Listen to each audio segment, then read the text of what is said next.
La durée de la concentration efficace varie selon la difficulté de la tâche à accomplir et selon la réserve d'énergie disponible. On peut l'allonger avec de l'entraînement.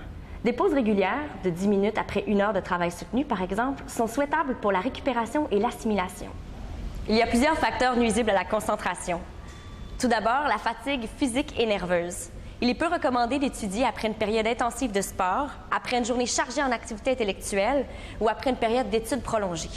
Ensuite, les habitudes de vie déséquilibrées peuvent nuire à la concentration. Par exemple, les activités physiques insuffisantes, la nutrition inadaptée ou les périodes de détente et de loisirs insuffisantes peuvent nuire. Il est sage de prévoir dans son horaire journalier et hebdomadaire des plages horaires pour les loisirs, l'activité physique et la détente et de se récompenser après un travail bien rempli. Les problèmes personnels peuvent également nuire à la concentration. Par exemple, les soucis financiers, les déséquilibres affectifs et les problèmes matériels sont les sources les plus fréquentes de difficultés de concentration. On peut s'entraîner à évacuer momentanément ces distractions personnelles en leur accordant une plage précise dans notre horaire. Il y a aussi les expectatives pessimistes. L'anxiété, la peur de l'échec ou le niveau élevé de stress peuvent nuire à la concentration. Là encore, on peut s'entraîner à changer sa vision des événements ou à mieux résister aux pressions psychologiques. Finalement, une attitude négative peut nuire à la concentration. Le manque d'intérêt pour la tâche, la lenteur avant de la démarrer ou le langage intérieur démobilisant peuvent rendre la concentration difficile. Plus on se dégoûte pour une tâche, plus elle semble difficile à accomplir.